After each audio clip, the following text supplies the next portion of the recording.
Company presents The Great Gildersleeve.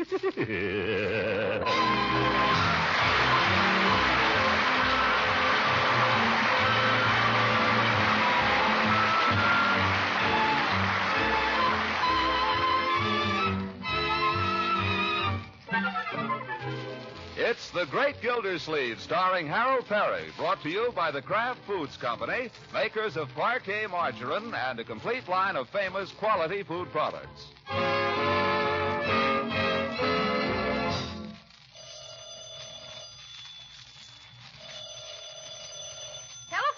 I got it. Mr. Gildersleeve's residence. I'm sorry that Mr. Gildersleeve isn't up yet. Yes, ma'am, I'm surprised myself. Is there any message? Okay. I sure don't understand it. Mr. Gildersleeve is a man who'd rather eat than sleep any day. Got any more toast, Bertie? Who was that? Some lady for your uncle. Dames. Who was it, Bertie? I don't know, except it wasn't Miss Ransom or Miss Goodwin. Well, someone new. He didn't get in till pretty late last night. Here he comes now. Hi, Unc. Oh, good morning, Leroy. You aren't thinking of going anywhere in that sweater, I trust. Sure, why not? Because it's filthy. Change it. Good morning, Marjorie. Good morning, Bertie. Morning, Mr. Gildersleeve. Good afternoon, Unky. No, my dear. Your lady friends have already been phoning you. Lady phone? Who? I don't know, Mr. Gildersleeve, except it wasn't one of the regulars. Yeah. I don't know what you mean by that expression, Bertie. She means it wasn't Mrs. Ransom or Miss Goodwin. Oh, did you tell her I was out, Bertie? No, sir, I told her you was asleep. Yeah. That might give people a bad impression, Bertie. If it was my secretary down at the office, for instance, she might... Well, it wouldn't be good for her morale. No, sir.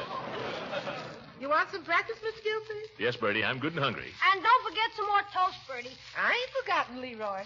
Marjorie, I'd like to see the morning paper if you're through with it. Almost, Unky. Why, it was pretty late when you came in last night, Unc. How did you happen to be awake? I wasn't. Not till you tripped over something in the hall. Yes, I tripped over your football, my boy. I've told you not to leave that thing lying around where people can fall over it. Oh, sorry, Unc. Where'd you put it? I need it this morning. I put it where no one will ever trip over it again for some time. Put it on. I've warned you often enough, my boy. Oh, gosh. Whenever he stays up late, this is the way. Here's the paper, Unky. Look, I want to show you something. On the society page. I'm not interested in the society page. You will be. Listen to this. Music lovers in Summerfield will have a rare treat next Saturday when the Wings of Song Opera Company makes a special benefit appearance here. Oh, let me see that. The event is being sponsored by the exclusive Summerfield Women's Club in conjunction with the sponsors committee of other socially prominent citizens. Box parties are already being planned, and the whole affair promises to be one of the top events of the season for the Summerfield elite. What does elite mean, Unc? Means a bunch of stuffed shirts, my boy. Well, they can have their opera. But, Unky, you don't want to miss this. I'm evidently not socially prominent enough to be on the committee. That's no reason you shouldn't go and enjoy the music. I wouldn't enjoy it if I went. Opera in Summerfield can't possibly be any good. I don't see why not. It's a regular opera company. There are good opera companies and bad opera companies, my dear. To distinguish between them requires rare musical judgment. Now, who has selected this opera company? Mrs. Pettibone, the president of the Women's Club. She never heard an opera in her life.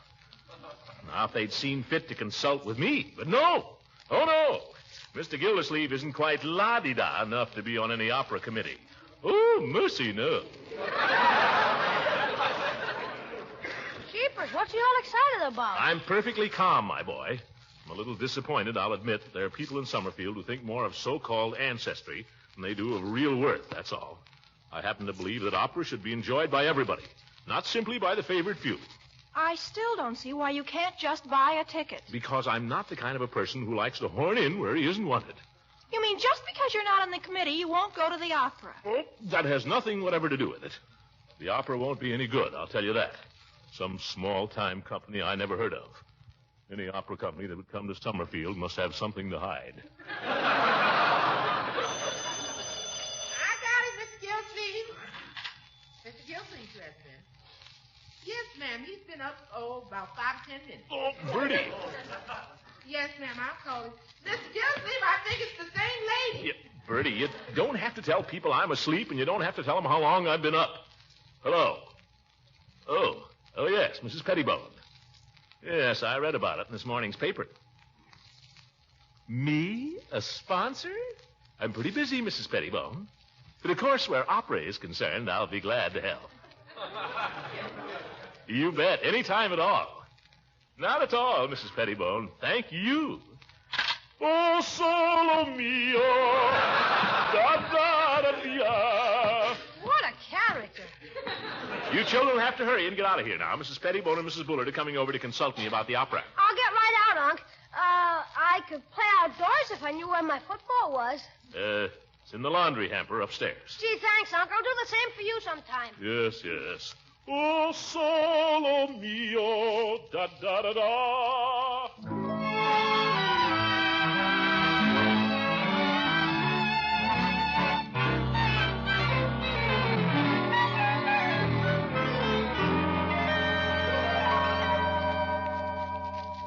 Just sit down any place, ladies. Sofa, Mrs. Pettibone? This chair is very comfortable, thank you. Then I'll try the sofa. Fine, Mrs. Bullard.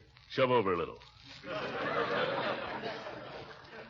I can't tell you ladies how enthusiastic I am about this opera thing. I knew you would be. I said to Mrs. Bullard, Mr. Gildersleeve is one man I know we can count on, I said. Didn't I say that, Mrs. Bullard? She certainly did, Mr. Gildersleeve. She sang your praises.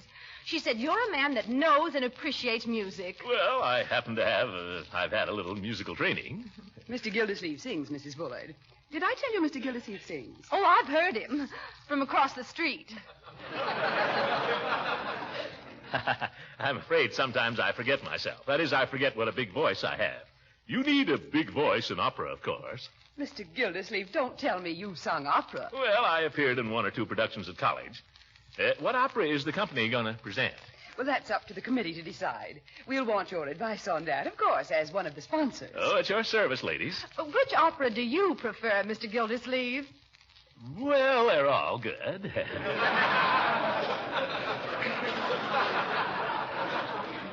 I think we can decide that later, Mrs. Bullard. There's another problem that we have to consult Mr. Gildersleeve about. Yes?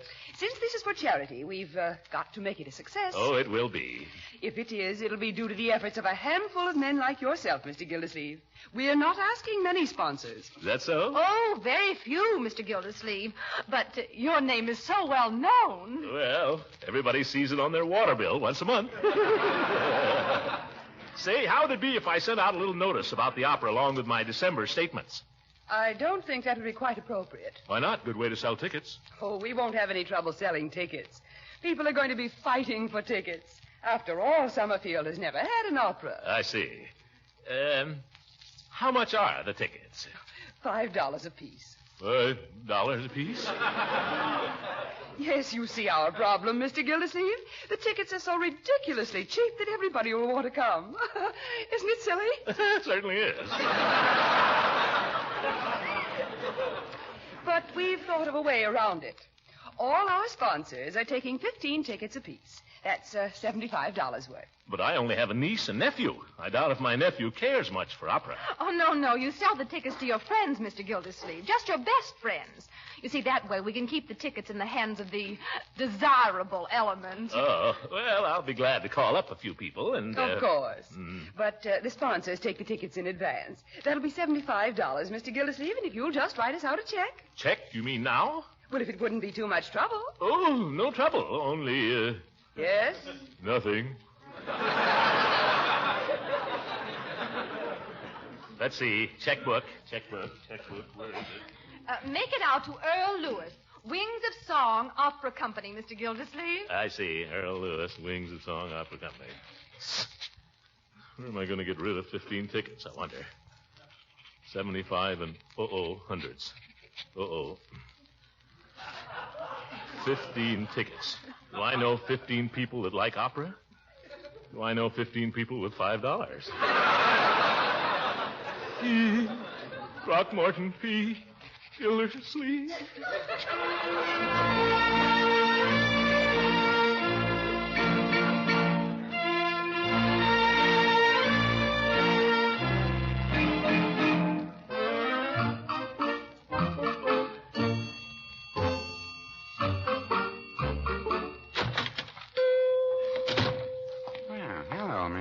Gildersleeve. Well, howdy, Peavy. How's things down at the waterworks? Gosh, I haven't even thought about the waterworks. I've been so busy with the opera. Just dropped in to check up on these tickets I left with you. Oh, don't worry about those, Mr. Gildersleeve. I got them right here. I put them in the cash drawer for safekeeping. But have you sold any? No, Mr. Gildersleeve, I haven't. To tell you the truth, there doesn't seem to be much demand for them. Well, it's like anything else, Peavy. You have to create the demand. You have to sell them. I know, but just the same, I wonder if you haven't picked the wrong outlet here. Why? Well, in all the years I've been in the pharmacy business, I can't recall that anyone has ever come in here and asked for opera tickets. People come in and ask for a lot of things. I had a woman come in and ask for 12.5 skate keys once. Never told me what she wanted them for. Skate keys at a drugstore? Why, that's ridiculous. Yes, it is. It was just by the merest chance that I happened to have them.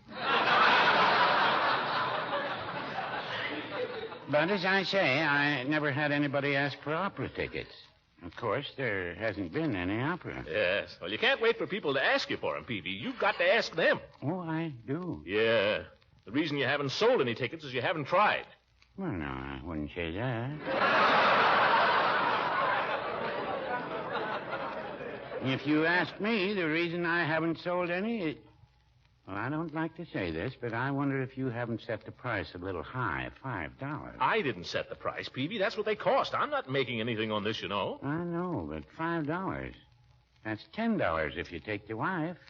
And what man would go to an opera if it wasn't for his wife?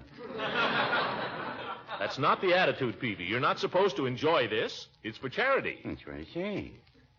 What charity? What's that? I say, what charity is it being given for? Oh, what? Oh, yes. Well, I don't know that that's been settled yet. But it'll be a worthy one, yes. Pardon me, just a moment. Customer. Customer? Don't forget about the tickets. Good morning, Mrs. Hornberg. Good morning, Mr. Peavy. Fine day. Yes, it is. Oh, is this gentleman ahead of me? Oh, no. Go right ahead. I'm just waiting. Don't forget, Peavy. What can I do for you, Mrs. Hornberg? I'd like some aspirin, please. Aspirin. Any particular brand? Well, which is best? Well, they're all monoacetic acid ester or salicylic acid. They're all what? They're all aspirin. Peavy, the tickets. Keep your shirt on. You mean there's no difference between any of them? Well, I wouldn't say that. Well, I think I'll just take this one. A very wise choice. That'll be 10 cents and 1 cent for the governor. Will there be anything else, Mrs. Hornbeck? Peavy. No, I think that's all, thank you. Any razor blades?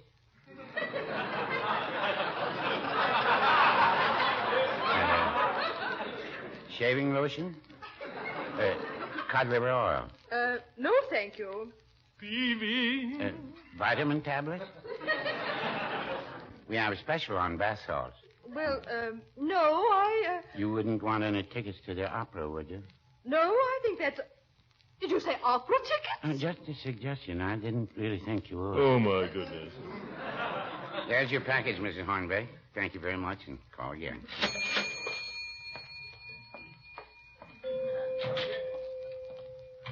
There, you see, Mr. Gildersleeve? Peavy, you take the cake. By George, you couldn't sell mittens at 60 below zero. Well, no, I wouldn't say that. Give me back my tickets. I'll sell them myself.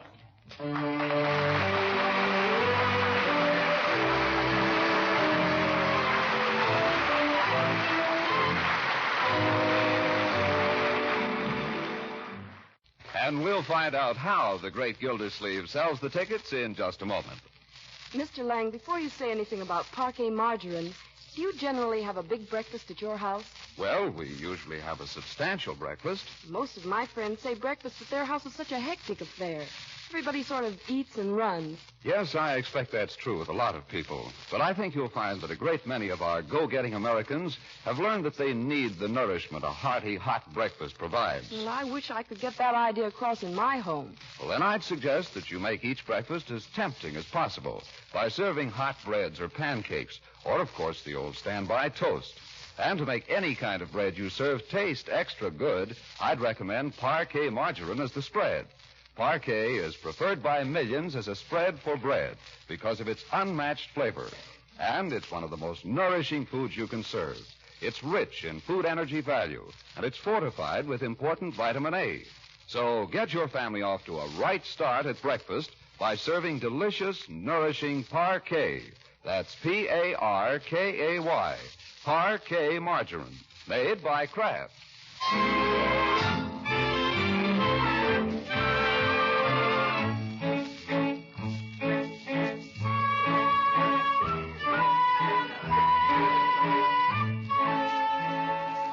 Hello, Mrs. Finley. This is Mr. Gildersleeve, Throckmorton P. Gildersleeve.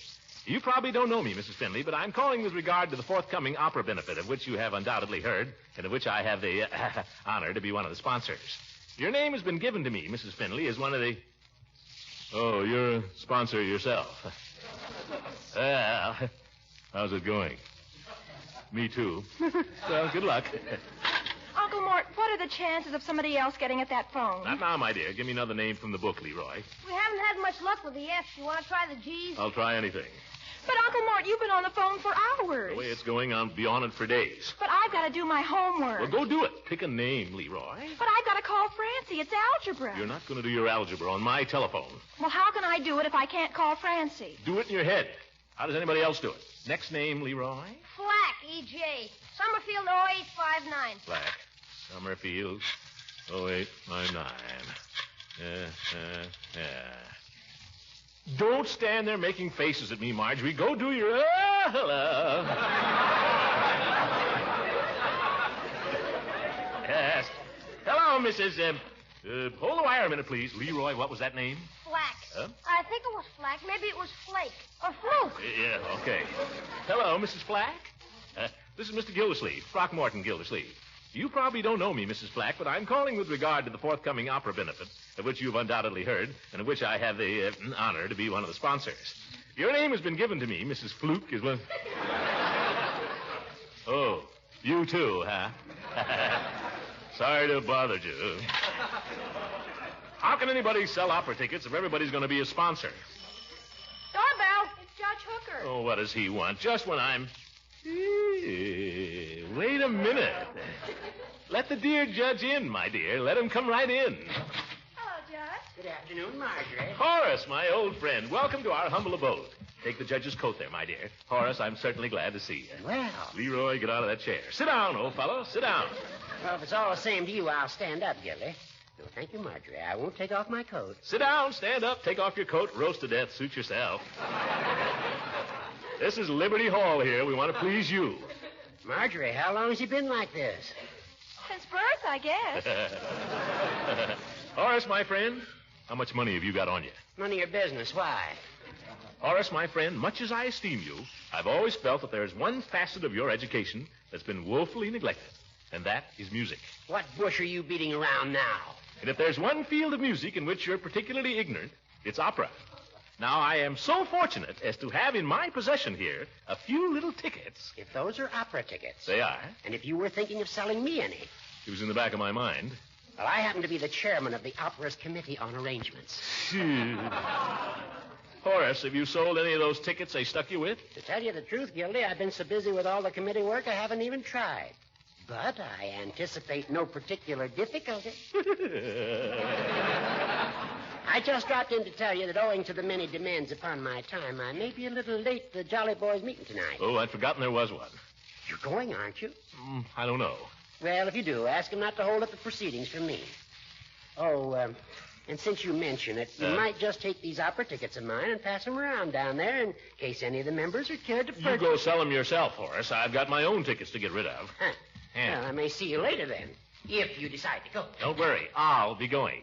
You're not going to get down there ahead of me, the old goat.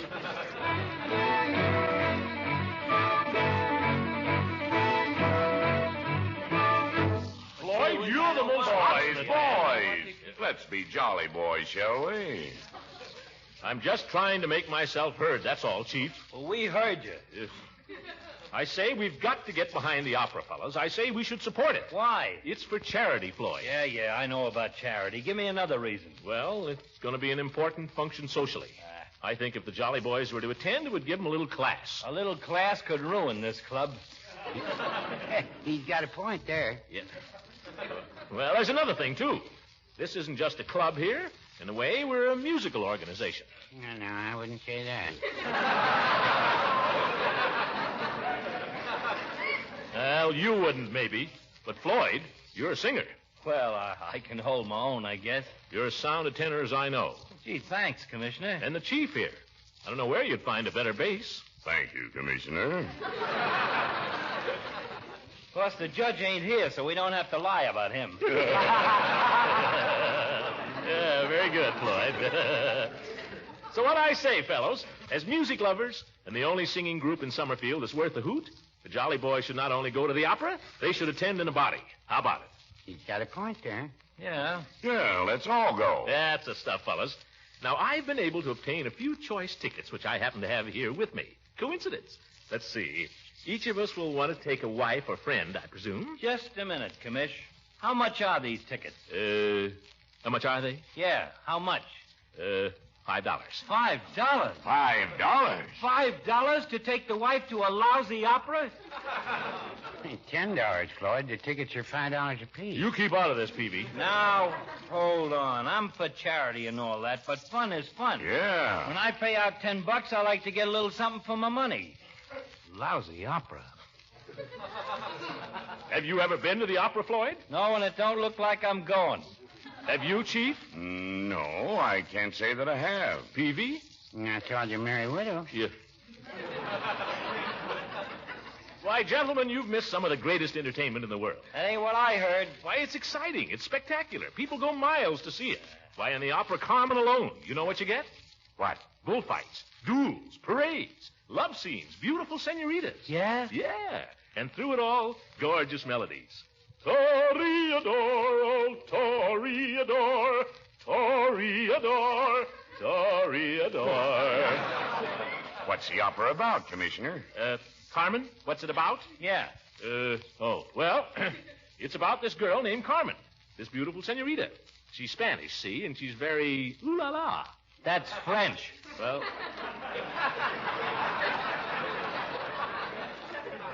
she's the French type, only she's Spanish. Oh. So in comes this fellow who's in love with her. His name is Don somebody, and he's about 6'6". He comes marching in. Toreador, oh, Toreador. You sang that. Yeah. Well, he no sooner arrives and start make loving. Well, who wrote this? He no sooner arrives and starts making love to Carmen, who, believe me, fellas, is a dish, really. Then in comes another fella, Don somebody else. Right away, they're jealous. And they whip out their swords and go at it hammer and tongs. Toreador, Toreador. Is that the only song in the opera? Let him tell the story, Floyd. Floyd, don't betray your ignorance. Surely you've heard... Vesti la juba, yo-ho-ho, pagliacci. Da-da-da-da. Yeah, that's it, Chief. Why, I've heard that. Sure, and then there's... Celeste Aida. Who's Aida? Friend of Carmen's. Oh. Celeste Aida. Da, Carmen. Is that opera? No kidding? Certainly. Oh, and don't forget Martha. She another friend? I guess so.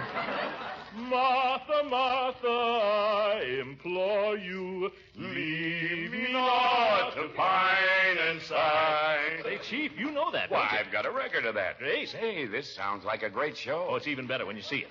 Bullfights, fellas, beautiful senoritas, a band of 50 pieces. Mr. Gildersleeve, are there any elephants?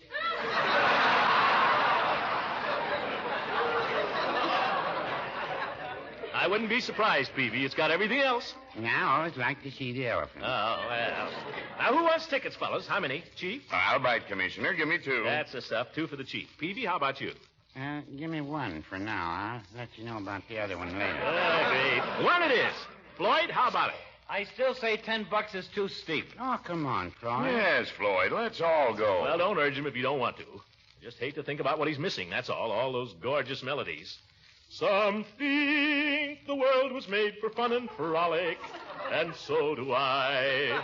And so do I. Some like to fret and be all melancholic. To pine and sigh. To pine and sigh.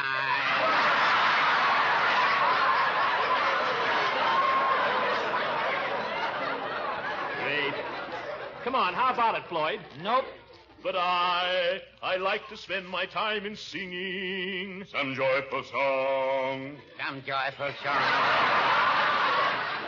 To set the world with laughter bravely ringing is far from wrong. Is far from wrong. Hearken, hearken, Music fills the air.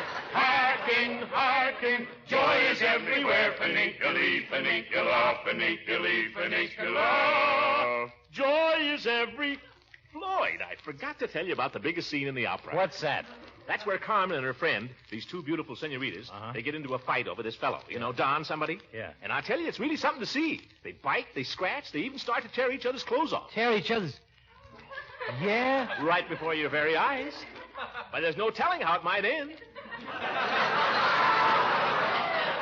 Only the dancing girls come in and pull them apart. Dancing girls? You didn't tell me they had dancing girls. Oh, hundreds of them. I'll take 2 tickets. Joy is everywhere. Funiculi, funicula.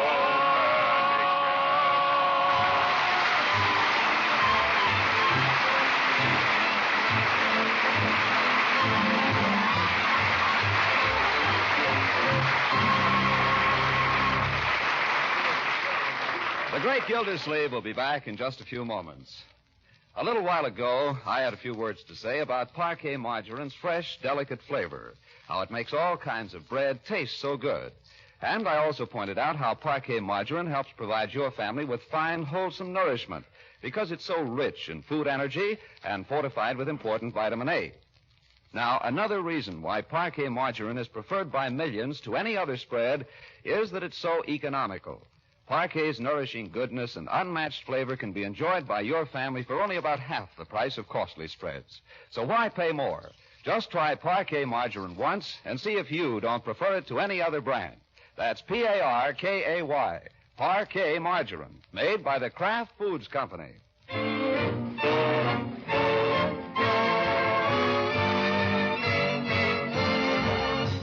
Ladies and gentlemen, there's just 1 week left in the Victory Bond Drive. The war is over, but the government needs money to bring our men home from overseas, to provide hospital care for the wounded, to support the wives and children of those who will never return. If the war was worth buying bonds for, surely these vital peacetime needs deserve our help, too. And remember, inflation is still a danger, and the bonds are the best defense against it. So if you haven't bought your Victory Bond yet, do it tomorrow. Will you? Good night, everybody.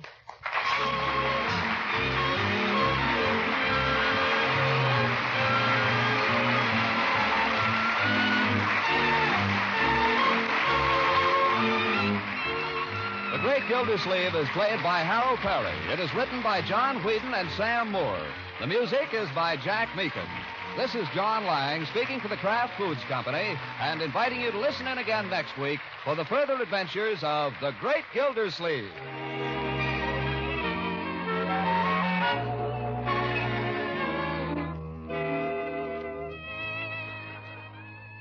You good cooks know it's the seasoning that adds extra zest to foods. That's why there's been such a big swing to Kraft Salad Mustard for pepping up meals. You'll be delighted with the extra flavor tang Kraft Salad Mustard adds to meat, hot vegetable, and cheese dishes, and to gravies, pickle relishes, and barbecue sauce. There's another variety, too, just a bit sharper, and oh so tasty on frankfurters and in sauce for fish. It's the Kraft Mustard with nippy horseradish added. Buy both delicious Kraft prepared mustards when you shop tomorrow.